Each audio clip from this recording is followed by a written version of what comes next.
అవార్డులపై వివాదం నెలకొంది. The Kerala story చిత్రానికి అవార్డు ఇవ్వడంపై కేరళ సీఎం అభ్యంతరం వ్యక్తం చేశారు. ది కేరళ స్టోరీ చిత్రానికి అవార్డు ఇవ్వడం అవమానకరమని ఎక్స్ వేదికగా ట్వీట్ చేశారు.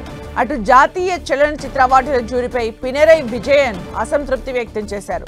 తమ రాష్ట్ర ప్రతిష్టను ఈ సినిమా దెబ్బతీసిందని ఆరోపించారు. ఇలాంటి చిత్రాలతో కేంద్రం తప్పుడు సమాచారాన్ని వ్యాప్తి చేస్తోందని మండిపడ్డారు. 71వ జాతీయ చలనచిత్ర అవార్డుల్లో ది కేరళ స్టోరీ 2 ప్రధాన టైటిల్స్ ను సొంతం చేసుకుంది.